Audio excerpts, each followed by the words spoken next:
നമസ്കാരം മക്കളെ, സൂപ്പർ നോട്ട്സിൻ്റെ മറ്റൊരു യൂട്യൂബ് സെഷനിലേക്ക് ഏവർക്കും സ്വാഗതം. നമ്മുടെ കോമ്പറ്റീറ്റീവ് എക്സാമുകളുമായി ബന്ധപ്പെട്ട് നമ്മൾ പഠിക്കേണ്ട NCERT ബുക്കുകളുടെ ഒരു ലിസ്റ്റിനെ പറ്റി സംസാരിക്കുവാനാണ് നമ്മളിങ്ങനെ ഒരു സെഷൻ ഇന്ന് ചെയ്യുന്നത്.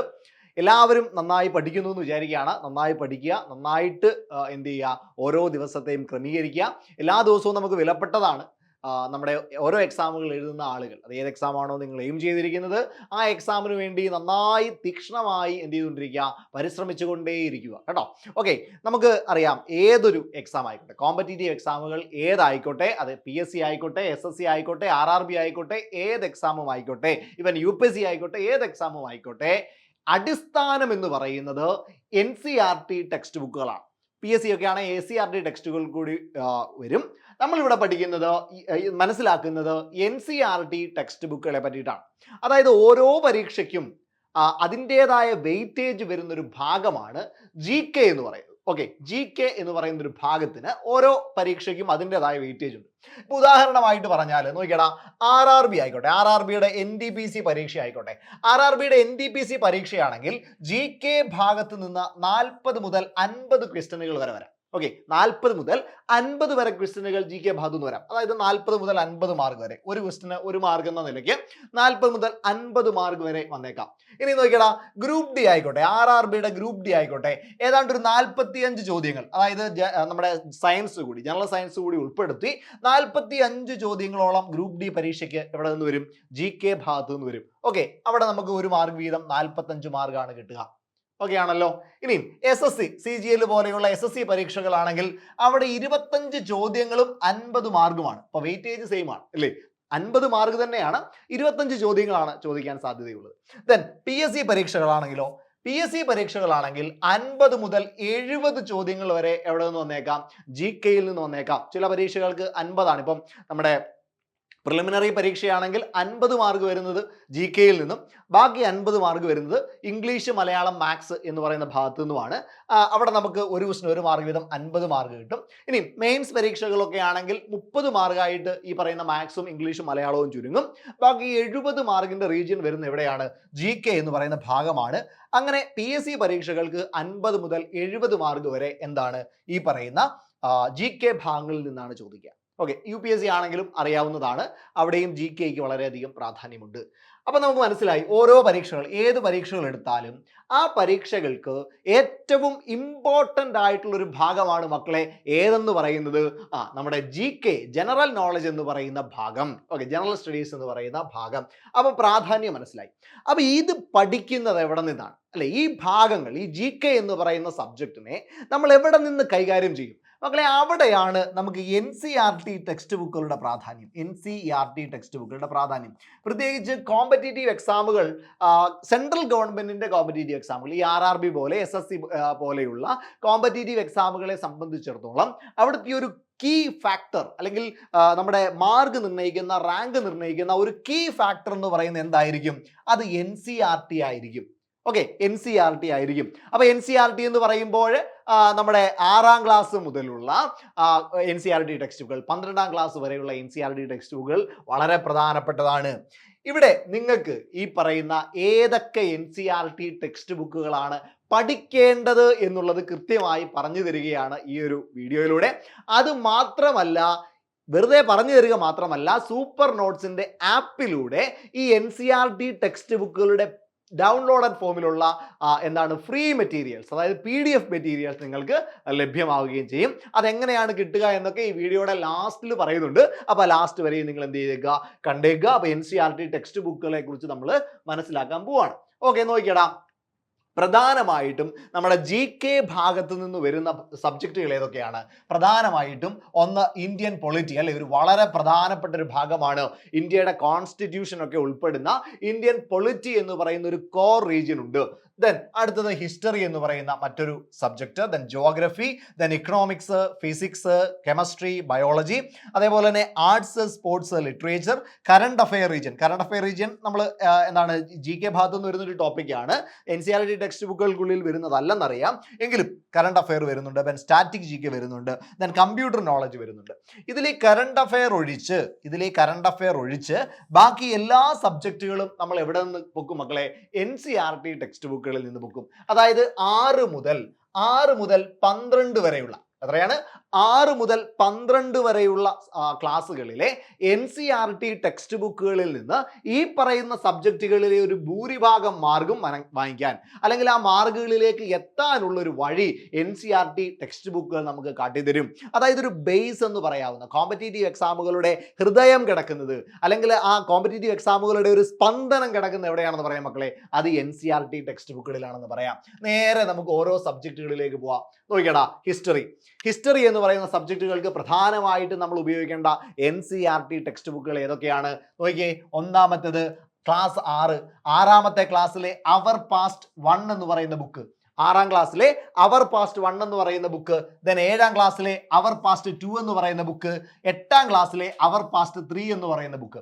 ഇവിടെ നിങ്ങൾക്ക് ഒരു ആൻഷ്യന്റ് ഇന്ത്യയെ കുറിച്ചൊക്കെയുള്ള കാര്യങ്ങൾ, അല്ലെ, ഒരു പുരാതനമായിട്ടുള്ള ഇന്ത്യയെ കുറിച്ചുള്ള കാര്യങ്ങളൊക്കെ ഇവിടെ നിങ്ങൾക്ക് ക്ലിയർ ആയിട്ട് കിട്ടും. ഓക്കെ, അപ്പൊ അവർ പാസ്റ്റ് 1, പാസ്റ്റ് 2, അവർ പാസ്റ്റ് 3 എന്ന് പറയുന്ന 6, 7, 8 ക്ലാസ്സുകളിലെ പുസ്തകങ്ങൾ. അടുത്ത നോക്കിയേ, 9ാം ക്ലാസ്സിലെ India and the contemporary world 1 എന്ന് പറയുന്ന book, India and the contemporary world 1 എന്ന് പറയുന്ന ബുക്ക്. ദെൻ 10ാം ക്ലാസ്സിലെ India and the contemporary world 2 എന്ന് പറയുന്ന ബുക്ക് ഉണ്ട്. India and the contemporary world 2 എന്ന് പറയുന്ന ബുക്ക് 10ാം ക്ലാസ്. ഓക്കെ, പിന്നീട് അപ്പൊ ഇത് വളരെ ബേസിക് ആയിട്ടുള്ള കുറച്ച് ബുക്കുകളാണ്.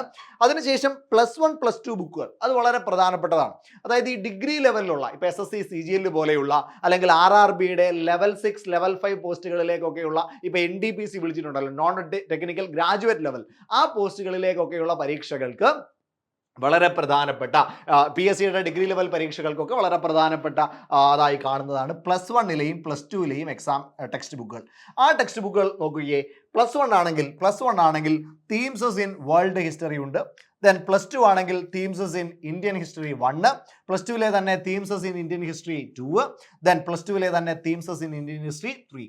അപ്പൊ ഈ ബുക്കുകളാണ് പ്രധാനമായിട്ടും ഹിസ്റ്ററി എന്ന് പറയുന്ന സബ്ജക്റ്റിന് വേണ്ടി നമുക്ക് നോക്കാവുന്ന NCERT ടെക്സ്റ്റ് ബുക്കുകൾ.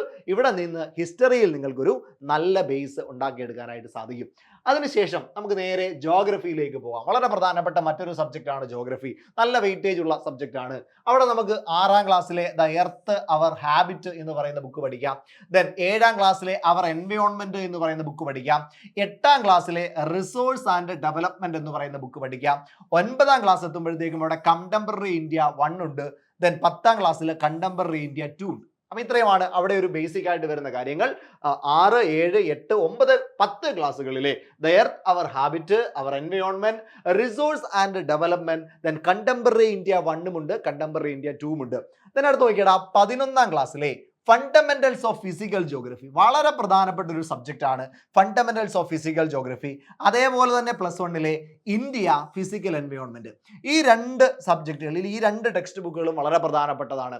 ഒരുപാട് ചോദ്യങ്ങൾ, പ്രത്യേകിച്ച് ഈ ഇന്ത്യ ഫിസിക്കൽ എൻവയോൺമെന്റ് എന്ന് പറയുന്ന ഈ ഒരു സബ്ജക്റ്റിനകത്തിൽ നിന്ന് നമുക്ക് ഇന്ത്യയുടെ ബേസിക് ആയിട്ടുള്ള കാര്യങ്ങൾ, അടിസ്ഥാന വിവരങ്ങൾ, അതേപോലെ തന്നെ നദികളുമായി ബന്ധപ്പെട്ട കാര്യങ്ങളൊക്കെ അവിടെ നിന്ന് നമുക്ക് ക്ലിയർ ആയിട്ട് കിട്ടും. അപ്പൊ ഈ പറയുന്ന സബ്ജക്റ്റുകൾ വളരെ പ്രധാനപ്പെട്ട, ഈ ടെക്സ്റ്റ് ബുക്കുകൾ വളരെ പ്രധാനപ്പെട്ടതാണ്. അതേപോലെ +2ലെ ഫണ്ടമെന്റൽസ് ഓഫ് ഹ്യൂമൻ ജോഗ്രഫി, +2ലെ തന്നെ ഇന്ത്യ പീപ്പിൾ എക്കോണമി എന്നൊക്കെ പറയുന്ന സബ്ജക്റ്റുകൾ കുറച്ചുകൂടി അഡ്വാൻസ്ഡ് ആയിട്ടുള്ള കാര്യങ്ങൾ പറയുന്ന അതാണ്. +2 അത്ര കാര്യമായിട്ട് നോക്കിയില്ലെങ്കിലും +1 വരെയുള്ള സബ്ജക്റ്റ് ടെക്സ്റ്റ് ബുക്കുകൾ വളരെ പ്രധാനപ്പെട്ടതാണ്. വളരെ പ്രാധാന്യത്തോടു കൂടി തന്നെ നിങ്ങൾ നോക്കേണ്ടതാണ്. ജോഗ്രഫിയെ സംബന്ധിച്ചിടത്തോളം ഇതാണ്. ഇവിടെ ഒരു പ്രത്യേകതയുള്ളത്, ജോഗ്രഫിയിലെ NCERT ടെക്സ്റ്റ് ബുക്കുകൾ പഠിക്കുന്നതിനോടൊപ്പം തന്നെ നമ്മളിപ്പോൾ ഇത് എവിടെ എന്ത് പഠിച്ചാലും, അതായത് ഈ പറയുന്ന ഓരോ സബ്ജക്റ്റുകളിൽ നിന്ന് നിങ്ങൾ ഓരോ പോയിന്റുകൾ പഠിക്കുമ്പോഴും അവിടെ സ്റ്റാറ്റിക് GK എന്ന് പറയുന്ന ഒരു പ്രധാനപ്പെട്ട കണ്ടന്റ് കൂടി എന്ത് ചെയ്യുന്നുണ്ട്, കടന്നു പോകുന്നുണ്ട് എന്ന് ഓർത്തോണം. നിങ്ങൾ എന്തിലൂടെയും കടന്നു പോകുന്നുണ്ട്, സ്റ്റാറ്റിക് GKയിലൂടെയും കടന്നു പോകുന്നുണ്ട്. പൊളിറ്റി പഠിക്കുമ്പോഴും, ജോഗ്രഫി പഠിക്കുമ്പോഴും, ഹിസ്റ്ററി പഠിക്കുമ്പോഴും, ഇക്കണോമിക്സ് പഠിക്കുമ്പോഴും ഒക്കെ അതിലെ പല ടോപ്പിക്കുകളും ഈ സ്റ്റാറ്റിക് GK എന്ന് പറയുന്ന SSCക്കും അതേപോലെ തന്നെ RRBക്കും ഒക്കെ പ്രിയപ്പെട്ടവനായ സ്റ്റാറ്റിക് GKയിലെ കുറെ ഭാഗങ്ങൾ കൂടി അവിടെ നിങ്ങൾ പഠിച്ചു പോകുന്നുണ്ട് എന്ന് ഓർത്തോണം. അപ്പൊ ജോഗ്രഫി ഓക്കെയാണ്, കുഴപ്പമില്ല. അടുത്ത് നോക്കിയേ പൊളിറ്റി. ഇന്ത്യൻ പൊളിറ്റിയുമായി ബന്ധപ്പെട്ട് കോൺസ്റ്റിറ്റ്യൂഷനുമായി ബന്ധപ്പെട്ട് 9ാമത്തെ ക്ലാസ് തൊട്ടുള്ള ടെക്സ്റ്റ് ബുക്കുകളാണ് പ്രധാനമായിട്ടും നോക്കേണ്ടത്. 9ാം ക്ലാസ്സിലെ political science democratic politics part 1 ഉണ്ട്. 10ാം ക്ലാസ്സിലെ ഡെമോക്രാറ്റിക് പൊളിറ്റിക്സ് പാർട്ട് 2 ഉണ്ട്. അപ്പൊ ഡെമോക്രാറ്റിക് പൊളിറ്റിക്സ് പാർട്ട് 1 ഉണ്ട്, ഡെമോക്രാറ്റിക് പൊളിറ്റിക്സ് പാർട്ട് 2 എന്താണ് 9, 10 ക്ലാസ്സുകളിൽ പഠിക്കേണ്ട സബ്ജക്റ്റുകളാണ്, ടെക്സ്റ്റ് ബുക്കുകളാണ്. 11ാം ക്ലാസ്സിലെ ഇന്ത്യൻ കോൺസ്റ്റിറ്റ്യൂഷൻ അറ്റ് വർക്ക് വളരെ പ്രധാനപ്പെട്ട ഒരു പുസ്തകമാണ്. കുറച്ച് ബേസിക് കാര്യങ്ങളൊക്കെ അവിടെ പറയുന്നുണ്ട്. 11ാം ക്ലാസ്സിലെ തന്നെ പൊളിറ്റിക്കൽ തിയറി എന്ന് പറയുന്നൊരു ടെക്സ്റ്റ് ബുക്ക് ഉണ്ട്. 12ാം ക്ലാസ് എത്തുമ്പോഴത്തേക്കും അവിടെ കണ്ടംപററി വേൾഡ് പൊളിറ്റിക്സ് ഉണ്ട്. 12ാം ക്ലാസ്സിലെ politics in Indian since independence എന്ന് പറയുന്ന ഒരു പുസ്തകവുമുണ്ട്. അപ്പോൾ ഇതിൽ ഈ പറയുന്ന കണ്ടംപററി വേൾഡ് പൊളിറ്റിക്സ് എന്നൊക്കെ കുറച്ചുകൂടി അഡ്വാൻസ്ഡ് ആയിട്ട് നോക്കേണ്ടതാണ്. ബാക്കിയുള്ള ടെക്സ്റ്റ് ബുക്കുകൾ വായിച്ചാൽ കോൺസ്റ്റിറ്റ്യൂഷൻ്റെ ഒരു ബേസ് കിട്ടും. കോൺസ്റ്റിറ്റ്യൂഷൻ പഠിക്കാൻ വേണ്ടിയിട്ട് ഈ ഒരു ബേസ് മാത്രം പോരാ, നിങ്ങൾ ടെക്സ്റ്റ് ബുക്കുകൾ യൂസ് ചെയ്യുന്നതിനോടൊപ്പം തന്നെ സ്റ്റാൻഡേർഡ് ബുക്സുകൾ വേണമെങ്കിൽ നമുക്ക് ലക്ഷ്മികാന്തിൻ്റെ ഇന്ത്യൻ പൊളിറ്റി എന്ന് പറയുന്ന ബുക്ക് എന്ത് ചെയ്യാൻ പറ്റും, നമുക്ക് റെഫർ ചെയ്യാനായിട്ട് പറ്റും. ലക്ഷ്മികാന്തിൻ്റെ ഇന്ത്യൻ പൊളിറ്റി എന്ന് പറയുന്ന ബുക്ക് കൂടി ഉപയോഗിക്കാനായിട്ട് കഴിയും. ഓക്കെയാണ്. അപ്പോൾ പൊളിറ്റിക്ക് ഉപയോഗിക്കേണ്ട പ്രധാനപ്പെട്ട NCERT സബ്ജക്റ്റുകൾ, ടെക്സ്റ്റ് ബുക്കുകൾ ഏതൊക്കെയാണെന്ന് നിങ്ങൾക്ക് ധാരണയായിട്ടുണ്ട്. ഇനി പൊളിറ്റി കഴിഞ്ഞ് നോക്കി സയൻസ് ആണെങ്കിലോ മക്കളെ, സയൻസ് വിഷയങ്ങളുടെ ഒരു പ്രത്യേകത 6, 7, 8, 9, 10, 11, 12 അതായത് 6 മുതൽ 12 വരെയുള്ള പ്രധാനപ്പെട്ട സയൻസ് സബ്ജക്റ്റുകളെല്ലാം എന്ത് ചെയ്യേണ്ടി വരും മക്കളെ, നോക്കേണ്ടതായിട്ട് വരും. സയൻസിന്റെ ഒരു പ്രത്യേകത എന്ന് പറയുന്നത് 6ാം ക്ലാസ് മുതൽ 12ാം ക്ലാസ് വരെയുള്ള 6ാം ക്ലാസ് മുതൽ 12ാം ക്ലാസ് വരെയുള്ള പ്രധാനപ്പെട്ട എല്ലാ ക്ലാസ്സുകളിലെയും സയൻസ് ബുക്കുകൾ നോക്കേണ്ടി വരും. അതിൽ ഈ പറയുന്ന 7 മുതൽ ഈ പറയുന്ന ഒരു 10ാം ക്ലാസ് വരെ 10 അല്ലേ ക്ലാസ് വരെ കമ്പൈൻഡ് ആയിട്ട്, അതായത് ഈ സയൻസ് വിഷയം എന്ന് പറയുന്നത് വേർതിരിക്കാതെ കമ്പൈൻഡ് ആയിട്ടുണ്ട്. 10ാം ക്ലാസ് ഒക്കെ എത്തുമ്പോഴാണ് കുറച്ച് ബയോളജി, ഫിസിക്സ്, കെമിസ്ട്രി എന്ന് സെപ്പറേറ്റ് ഉള്ളത്. അവിടെയും ഒരു ബുക്ക് തന്നെയാണ് പഠിക്കുന്നത് എന്നുള്ള കാര്യമാണ്. +1ലെയും +2ലെയും എത്തുമ്പോൾ കുറച്ചുകൂടി അഡ്വാൻസ്ഡ് ആണ്. അപ്പൊ ഡിഗ്രി ലെവലിൽ പഠിക്കുന്ന കുട്ടികൾ, ഡിഗ്രി ലെവൽ എക്സാമുകൾക്ക് ഫോക്കസ് ചെയ്യുന്ന കുട്ടികൾ മസ്റ്റ് ആയിട്ട് എന്ത് പഠിച്ചിരിക്കണം, +1, +2ലെ സയൻസ് ബുക്കുകൾ പഠിച്ചിരിക്കണം. ഫിസിക്സ് ആയാലും കെമിസ്ട്രി ആയാലും ബയോളജി ആയാലും +1ലെയും +2ലെയും സയൻസ് ബുക്കുകൾ നിർബന്ധമായും എന്ത് ചെയ്തിരിക്കണം, പഠിച്ചിരിക്കണം. അതേസമയം കുറച്ചുകൂടി താഴെയുള്ള ഇപ്പം 10th പ്രിലിമിനറി ഒക്കെ വരുന്നുണ്ട്, അല്ലെങ്കിൽ അണ്ടർ ഗ്രാജുവേറ്റ് ടെക്സ്റ്റ് ബുക്കുകളൊക്കെ പഠിക്കുമ്പോൾ അവിടെ നമുക്ക് ഈ പറയുന്ന 6ാം ക്ലാസ് മുതൽ 10ാം ക്ലാസ് വരെ നോക്കാം. അവിടെയും ഇപ്പം എക്സാമുകളൊക്കെ കുറച്ചുകൂടി അഡ്വാൻസ്ഡ് ആയി അല്ലേ, കുറച്ചുകൂടി ആധികാരികമായിട്ടുള്ള ചോദ്യങ്ങളൊക്കെ ചോദിച്ചു തുടങ്ങി. അപ്പം നിങ്ങൾക്ക് വേണമെങ്കിൽ എന്ത് ചെയ്യാം, 6 മുതൽ ഈ +2 വരെയുള്ള ടെക്സ്റ്റ് ബുക്കുകൾ +1, +2 കൂടി അത്തരം പരീക്ഷകൾക്കും ഉപയോഗിക്കാവുന്നതാണ് എന്ന് കൃത്യമായിട്ട് ഓർത്ത് വെക്കുക. അപ്പോൾ സയൻസ് വിഷയങ്ങളെ പറ്റി മനസ്സിലായി. 6ാം ക്ലാസ് മുതൽ 12ാം ക്ലാസ് വരെയുള്ള ടെക്സ്റ്റ് ബുക്കുകളുടെ ഒരു ഭാഗങ്ങൾ നിങ്ങൾ പഠിക്കണം. ഇതിനെയും ഈ ടെക്സ്റ്റ് ബുക്കുകളൊക്കെ കുറേ ഉണ്ടല്ലോ, ഇതൊക്കെ എവിടുന്ന് കിട്ടും എന്ന് അമാന്തിച്ച് ഈ വീഡിയോ കാണുന്നവരുണ്ടെങ്കിൽ ഓർത്തോ മക്കളെ, അവസാനം ഇതെവിടെ കിട്ടുമെന്ന് പറയുന്നുണ്ട്, അതുവരെയും നിങ്ങൾ നോക്കുക. ഓക്കെ, സയൻസ് വിഷയങ്ങളെ പറ്റി മനസ്സിലായി. ഇനി എക്കണോമിക്സ് സബ്ജക്റ്റ് ആണെങ്കിലോ, എക്കണോമിക്സ് എന്ന് പറയുന്ന സബ്ജക്റ്റിനെ പറ്റി പറയുമ്പോൾ അവിടെ 9ാം ക്ലാസ്സിൽ ഇക്കണോമിക്സ് എന്ന് തന്നെ പറയുന്ന ഒരു സബ്ജക്റ്റ് ഉണ്ട് അല്ലെ, ഒരു ടെക്സ്റ്റ് ബുക്ക് ഉണ്ട്. അപ്പോൾ 9ാം ക്ലാസ്സിലെ ഇക്കണോമിക്സ് എന്ന് പറയുന്ന ടെക്സ്റ്റ് ബുക്ക്, അതേപോലെ 10ാം ക്ലാസ്സിൽ അണ്ടർസ്റ്റാൻഡിങ് ഇക്കണോമിക് ഡെവലപ്മെന്റ് എന്ന് പറയുന്ന ഒരു ബുക്ക് ഉണ്ട്. അപ്പോൾ 10ാം ക്ലാസ്സിലും 9ാം ക്ലാസ്സിലെയും 2 ബുക്കുകളുണ്ട്, ഇക്കണോമിക്സും അണ്ടർസ്റ്റാൻഡിങ് ഇക്കണോമിക് ഡെവലപ്മെന്റും. എന്നാൽ ഇതിനെക്കാട്ടിലൊക്കെ ഉപരി, ഇതിനെക്കാട്ടിലൊക്കെ ഇമ്പോർട്ടന്റ് കൂടിയ ബുക്കുകളാണ് ഈ താഴെ പറയുന്നത്. അപ്പൊ ഈ ആദ്യം പറഞ്ഞിരിക്കുന്ന 2നേക്കാൾ കുറച്ചുകൂടി പ്രാധാന്യമുള്ള ഇമ്പോർട്ടന്റ് ആയിട്ടുള്ള പ്രധാനപ്പെട്ട ബുക്കുകളാണ് +1ലെയും +2ലെയും ബുക്കുകൾ. +1ലെ ഇന്ത്യൻ ഇക്കണോമിക് ഡെവലപ്മെന്റ് മക്കളെ, ഇമ്പോർട്ടന്റ് എന്ന് പറഞ്ഞാൽ അത്രയും ഇമ്പോർട്ടന്റ് ആയിട്ടുള്ള ബുക്കാണ്. നമ്മുടെ സ്വതന്ത്ര ഇന്ത്യക്ക് സ്വാതന്ത്ര്യം കിട്ടുന്ന സമയത്തും അതിന് മുമ്പ് എങ്ങനെയായിരുന്നു എക്കോണമി, സ്വാതന്ത്ര്യം കിട്ടിയ സമയത്ത് ഇന്ത്യയുടെ എക്കോണമി എങ്ങനെയാണ്, അതിന് ശേഷമുള്ള കാലഘട്ടം, 1991ലെ ന്യൂ എക്കണോമിക് പോളിസി, 5 ഇയർ പ്ലാനുകളെ പറ്റി, നീതി ആയോഗിനെ പറ്റി, പ്ലാനിംഗ് കമ്മീഷനെ പറ്റി, ഇങ്ങനെ വളരെ ഡീറ്റെയിൽഡ് ആയിട്ട് പറഞ്ഞിരിക്കുന്ന ഒരു ബുക്കാണ് ഏത്, ഇന്ത്യൻ ഇക്കണോമിക് ഡെവലപ്മെന്റ് എന്ന് പറയുന്ന +1ലെ ബുക്ക്. +2ലെ മൈക്രോ എക്കണോമിക്സും +2ലെ തന്നെ ഇൻട്രൊഡക്ടറി മാക്രോ എക്കണോമിക്സ് എന്ന് പറയുന്ന 2 ബുക്കുകൾ, introductory micro economics and introductory macro economics, ഈ 2 ബുക്കുകൾ +2ലേതാണ്. ഇവിടെ നിങ്ങൾ ഡിമാൻഡ് സപ്ലൈ ലോ പഠിക്കാനുണ്ട്, മാക്രോ എക്കണോമിക്സിനെ പറ്റി പഠിക്കാനുണ്ട് അല്ലെ, നാഷണൽ ഇൻകത്തെ പറ്റി പഠിക്കാനുണ്ട്, അത്തരത്തിലുള്ള കാര്യങ്ങളെ കുറിച്ചൊക്കെ, ബാങ്കിങ്ങിനെ പറ്റി പഠിക്കാനുണ്ട്. ആ കാര്യങ്ങളെല്ലാം നിങ്ങൾ പഠിക്കുന്നത് +2ലെ ഈ ബുക്കിലാണ്. അപ്പം എക്കണോമിക്സിനെ സംബന്ധിച്ചിടത്തോളം +1ഉം +2ഉമാണ് ഇമ്പോർട്ടൻറ്റ്. +1ലെ ഒരു ബുക്ക്, +1ൽ പിന്നെ സ്റ്റാറ്റിസ്റ്റിക്സ് എന്ന് പറയുന്ന ഒരു ബുക്ക് ഉണ്ട്, അതത്ര പ്രധാനപ്പെട്ടതല്ല. നിങ്ങൾ ഇന്ത്യൻ ഇക്കണോമിക് ഡെവലപ്മെന്റ് മസ്റ്റ് വായിച്ചിരിക്കണം. ദെൻ +2ലെ തന്നെ മൈക്രോ എക്കണോമിക്സും മാക്രോ എക്കണോമിക്സും കൃത്യമായിട്ട് നിങ്ങൾ എന്ത് ചെയ്തിരിക്കണം, പഠിച്ചിരിക്കണം. ഓക്കെ ആണ്. അപ്പോൾ ഇക്കണോമിക്സ് എന്ന് പറയുന്ന സബ്ജക്റ്റിന്റെ ഒരു ആധികാരികത, എങ്ങനെ പഠിക്കണം, അതിന്റെ ടെക്സ്റ്റ് ബുക്കുകൾ ഏതൊക്കെ യൂസ് ചെയ്യണമെന്ന് മനസ്സിലായിട്ടുണ്ട്. അടുത്ത് നോക്കിയേ, ആർട്ട് ആൻഡ് കൾച്ചർ. ഇത് സ്റ്റാറ്റിക് ജി കെയുടെ ഭാഗമായിട്ടൊക്കെ കുറേ ഭാഗങ്ങൾ വരാൻ സാധ്യതയുള്ള അല്ലേ, സ്റ്റാറ്റിക് ജി കെയിലൊക്കെ വരാൻ സാധ്യതയുള്ള ഒരു പ്രധാനപ്പെട്ട കണ്ടന്റ് ആണ് ഈ പറയുന്ന ആർട്ട് ആൻഡ് കൾച്ചർ. ഇനിയും അവിടെ അല്ലെങ്കിൽ ഡിഗ്രി ലെവൽ നമ്മുടെ PSC പരീക്ഷകൾക്കൊക്കെ ആർട്ട് കൾച്ചർ സ്പോർട്സ് എന്നും പറഞ്ഞുകൊണ്ടൊരു സിലബസിലൊരു ടോപ്പിക് ഉണ്ട്, അവിടെയും നിങ്ങൾക്ക് വരാം. അവിടെ ക്ലാസ് പ്ലസ് വണ്ണിലെ ഒരു 3 ടെക്സ്റ്റ് ബുക്കുകൾ പറയുന്നുണ്ട്. പ്ലസ് വണ്ണിലെ an introduction to Indian art part 1. Okay, an introduction to Indian art part 1 ഉണ്ട്. ദെൻ ക്ലാസ് പ്ലസ് വണ്ണിലെ തന്നെ എന്താണ്, living craft traditions of India, living craft traditions of India ഉണ്ട്. അതേപോലെ തന്നെ an introduction to Indian art part 2, ഇത് +2 ആണെന്നാണ് കേട്ടോ, +2 കേട്ടോ, അത് എഴുതിയപ്പോൾ മാറിപ്പോയെന്ന് തോന്നുന്നു, +2ലെ ടെക്സ്റ്റ് ബുക്ക് ആണെന്നാണ് കൃത്യമായിട്ട്. ഓക്കെ, അപ്പം ക്ലാസ് പ്ലസ് വണ്ണിൽ an introduction to Indian art part 1 ഉണ്ട്. ദെൻ പ്ലസ് വണ്ണിലെ തന്നെ living craft traditions of India ഉണ്ട്. An introduction to Indian art തന്നെ പാർട്ട് 2 ഉണ്ട്, അത് +2ലെ ടെക്സ്റ്റ് ബുക്കാണ്.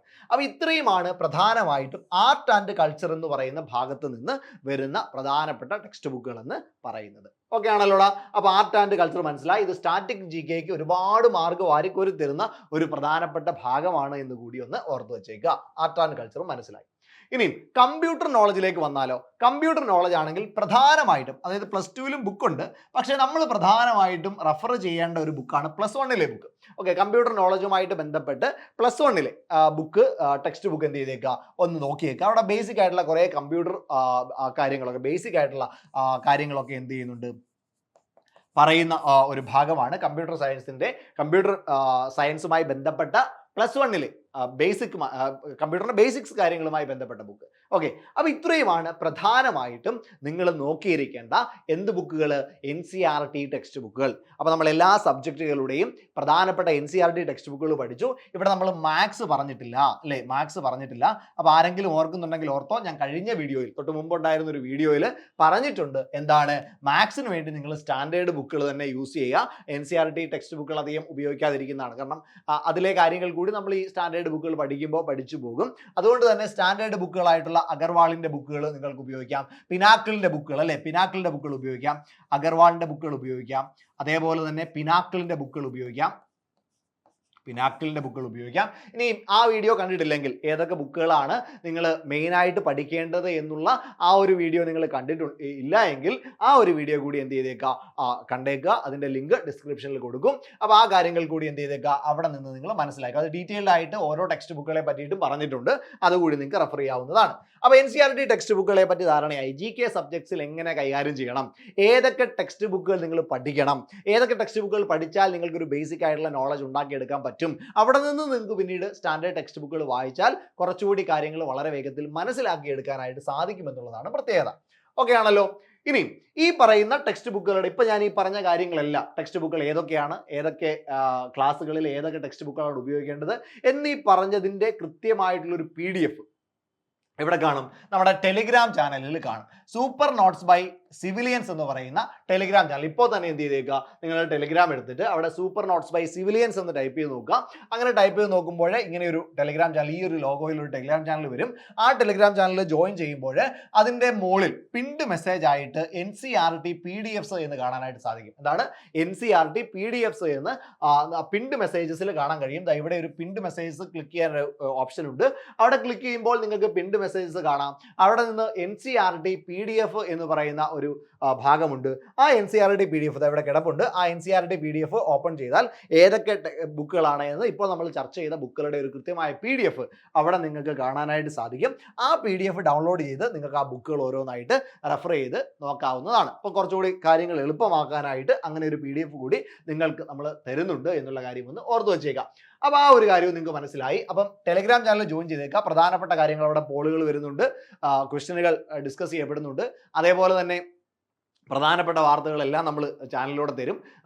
നിങ്ങൾക്ക് ആവശ്യമായിട്ടുള്ള എല്ലാ ഇമ്പോർട്ടൻ്റ് ആയിട്ടുള്ള ഡേറ്റാസും നിങ്ങൾക്ക് എവിടെ നിന്ന് കിട്ടും, സൂപ്പർ നോട്ട്സ് ബൈ സിവിലിയൻസ് കിട്ടും. അതിൻ്റെ ലിങ്കും, ടെലിഗ്രാം ചാനലിലെ ലിങ്കും ഡിസ്ക്രിപ്ഷനിൽ ഉണ്ടായിരിക്കും. ഓക്കേടാ. ഇനി എവിടെ നിന്നാണ് NCERT ടെക്സ്റ്റ് ബുക്കുകൾ ഡൗൺലോഡ് ചെയ്യാൻ പറ്റുക? നമ്മൾ പറഞ്ഞു കുറേ NCERT ടെക്സ്റ്റ് ബുക്കുകളുണ്ട്. ഇതൊക്കെ ഇനി നിങ്ങൾ കുത്തിയിരുന്ന് എന്ത് ചെയ്യുക, ഡൗൺലോഡ് ചെയ്ത് പഠിക്കുക എന്ന് പറയുന്നത് ഒരു ഇച്ചിരി പ്രയാസമുള്ള കാര്യമാണ്. തപ്പിപ്പിടിക്കണം, ഓരോ സൈറ്റിൽ കയറണം, അവിടെ നിന്ന് തപ്പിയെടുത്ത് ഡൗൺലോഡ് ചെയ്യണം. മക്കളെ ഒന്നും വേണ്ട, നമ്മൾ അതിനുള്ളൊരു സൊല്യൂഷൻ തരികയാണ്. കൃത്യമായിട്ട് NCERT ടെക്സ്റ്റ് ബുക്കുകൾ നിങ്ങൾക്ക് ഒരൊറ്റ ഫോൾഡറിൽ കിട്ടിയാൽ എങ്ങനെ ഉണ്ടാവും? ഒരൊറ്റ ഫോൾഡറിൽ ഈ പറയുന്ന എല്ലാ NCERT ചാപ്റ്ററുകളും അടങ്ങുന്ന ടെക്സ്റ്റ് ബുക്കുകളുടെ ഒരു ഫോൾഡർ കൃത്യമായിട്ട് അടുക്കി ചിട്ടയോടുകൂടി വെച്ചിരിക്കുന്ന, ഓരോ സബ്ജക്റ്റിനും സെപ്പറേറ്റ് ഫോൾഡറുകൾ ഉണ്ടാക്കി സെറ്റ് ചെയ്ത് വെച്ചിരിക്കുന്ന ഒരു NCERT ടെക്സ്റ്റ് ബുക്കുകളുടെ ഫോൾഡർ കിട്ടിയാൽ എങ്ങനെ ഉണ്ടാവും? നിങ്ങൾക്ക് ആവശ്യമായ സമയത്ത് ഏത് സബ്ജക്റ്റിൻ്റെ ആണോ, ഏത് ക്ലാസ്സിൻ്റെ ആണോ ആ ക്ലാസ്സിൻ്റെ ടെക്സ്റ്റ് ബുക്കുകൾ ഡൗൺലോഡ് ചെയ്ത് പഠിക്കാം. ഓക്കെ അല്ലേ? സെറ്റ് അല്ലേ? കുറച്ചുകൂടി ഇൻട്രസ്റ്റിംഗ് ആകുന്നുണ്ട്. നമുക്ക് നോക്കാം. നേരെ നമ്മുടെ ആപ്പിലേക്ക് വരണം. എന്ത് ചെയ്യുക? നമ്മുടെ പ്ലേ സ്റ്റോറിൽ പോവുക, സൂപ്പർ നോട്ട്സ് എന്ന് ടൈപ്പ് ചെയ്ത് കൊടുക്കുക. സൂപ്പർ നോട്ട്സ് ബൈ സിവിലിയൻസ് എന്ന് ടൈപ്പ് ചെയ്ത് കൊടുക്കുമ്പോൾ ഇങ്ങനെ ഒരു എംബ്ലം ഉള്ള സൂപ്പർ നോട്ട്സിന്റെ ഒരു ആപ്പ് നിങ്ങൾക്ക് കാണാനായിട്ട് സാധിക്കും. ആ ആപ്പ് ഇൻസ്റ്റാൾ ചെയ്തേക്കാം. അങ്ങനെ ഇൻസ്റ്റാൾ ചെയ്ത് നേരെ ആപ്പിന്റെ ഫ്രണ്ട് ഇന്റർഫേസിലോട്ട് വരുമ്പോൾ ഇങ്ങനെ ഒരു ഇന്റർഫേസ് ആണ് നിങ്ങൾക്ക് കാണാനായിട്ട് സാധിക്കുക. ഈ ആപ്പിന്റെ ഫ്രണ്ട് ഇന്റർഫേസിൽ തന്നെ നമ്മുടെ കോഴ്സസിനെ കുറിച്ചൊക്കെ പറഞ്ഞിട്ടുണ്ട്. ഇപ്പോൾ നമ്മുടെ RRB NTPCക്ക് വേണ്ടിയിട്ടുള്ള ബാച്ച് 2 റണ്ണിങ് ആണ്. ദെൻ ഈ ഒരു ബാച്ച് കഴിഞ്ഞതിന് ശേഷം, അല്ലെങ്കിൽ ഈ ഒരു ഫ്രണ്ട് ഒരു ബോക്സ് വന്നതിന് ശേഷം ഇങ്ങനെ ഒരു 3 വര മുകളിൽ കാണാൻ കഴിയും. സൂപ്പർ നോട്ട്സിനോട് ചേർന്ന് തന്നെ ഒരു 3 വരകൾ കാണാനായിട്ട് കഴിയും. ഇവിടുന്ന് നേരെ ഈ 3 ഡോട്ടുകളിൽ ക്ലിക്ക് ചെയ്ത് അകത്തേക്ക് പോകുമ്പോൾ നിങ്ങൾക്ക് ഇങ്ങനെ ഒരു ഇന്റർഫേസിലേക്കായിരിക്കും വരിക. ഈ ലെഫ്റ്റ് സൈഡിൽ കാണുന്ന ഇന്റർഫേസിലേക്കായിരിക്കും വരിക. അവിടെ ഫ്രീ മെറ്റീരിയൽസ് എന്ന് പറഞ്ഞുകൊണ്ട് ഒരു ഫോൾഡർ ഉണ്ടാവും. ആ ഫ്രീ മെറ്റീരിയൽസ് എന്ന് പറയുന്ന ഈ ഒരു ഫോൾഡർ ക്ലിക്ക് ചെയ്യുമ്പോൾ നിങ്ങൾ ഇങ്ങനെ ഒരു ഭാഗത്തേക്കായിരിക്കും പോവുക. ഇവിടെ എത്തിക്കഴിയുമ്പോഴത്തേക്കും ആ ഫ്രീ മെറ്റീരിയൽസ് എന്തൊക്കെ ഉണ്ട് എന്നുള്ളത് നിങ്ങൾക്ക് കാണാനായിട്ട് കഴിയും. അവിടെ നമ്മുടെ ഡീറ്റെയിൽഡ് NTPC RRB NTPCയുടെ ഒരു സിലബസ് കിടപ്പുണ്ട്. അതിൻ്റെ മുകളിൽ ഒരു ഫോൾഡർ നിങ്ങൾക്ക് കാണാൻ പറ്റും. NCERT ടെക്സ്റ്റ് ബുക്ക് PDFs എന്ന് പറഞ്ഞൊരു ഫോൾഡർ കാണാൻ പറ്റും. ഈ ഒരു ഫോൾഡറിനകത്തിൽ കൃത്യമായിട്ട് ഓരോ ക്ലാസ്സുകൾ, ഏതൊക്കെ ക്ലാസ്സുകളിൽ ഏതൊക്കെ സബ്ജക്റ്റുകളാണ്, ആ GK സബ്ജക്റ്റുകളുടെ ഓരോ ക്ലാസ് വൈസ് തിരിച്ചിട്ടുള്ള NCERT ടെക്സ്റ്റ് ബുക്കുകളുടെ PDF നിങ്ങൾക്ക് എവിടെ കിട്ടും? ഈ പറയുന്നൊരു ഫോൾഡറിൽ കിട്ടും. ഓക്കെ, അപ്പോൾ നിങ്ങൾക്ക് എവിടെയും തപ്പിപ്പോകണ്ട, പരതി പോകണ്ട, എല്ലാം കൂടി ഒരു കുടക്കീഴിൽ നമ്മൾ തരികയാണ്. അത് നിങ്ങൾ ആപ്പ് ഡൗൺലോഡ് ചെയ്യുക, കൃത്യമായിട്ട് എന്ത് ചെയ്തേക്കുക, ടെക്സ്റ്റ് ബുക്കുകൾ ഡൗൺലോഡ് ചെയ്ത് വായിച്ച് മനസ്സിലാക്കി പഠിച്ച് മുന്നോട്ട് പോവുക. ഓക്കെ അല്ലേടാ? അപ്പോൾ കാര്യങ്ങൾ മനസ്സിലായി, ഏതൊക്കെ ടെക്സ്റ്റ് ബുക്കുകളാണ് നിങ്ങൾക്ക് പഠിക്കേണ്ടതെന്ന് മനസ്സിലായി. ഈ ഒരു വീഡിയോ തീർച്ചയായിട്ടും നിങ്ങൾക്ക് ഉപകാരപ്പെട്ടു എന്ന് വിചാരിക്കുകയാണ്. ഇനിയും ഇതുപോലെയുള്ള കൃത്യമായിട്ടുള്ള വിവരങ്ങൾ, പഠിക്കാൻ സഹായിക്കുന്ന കാര്യങ്ങൾ, ഫ്രീ ആയിട്ടുള്ള കണ്ടന്റുകൾ നിങ്ങളിലേക്ക് എത്തുന്നതിന് വേണ്ടിയിട്ട് ഈ പറയുന്ന യൂട്യൂബ് ചാനൽ കൃത്യമായിട്ട് നിങ്ങൾ എന്ത് ചെയ്തേക്കുക, ഇപ്പോൾ തന്നെ സബ്സ്ക്രൈബ് ചെയ്തിട്ടേക്കുക. ടെലിഗ്രാം ചാനലിൽ കൃത്യമായിട്ട് ജോയിൻ ചെയ്തേക്കുക.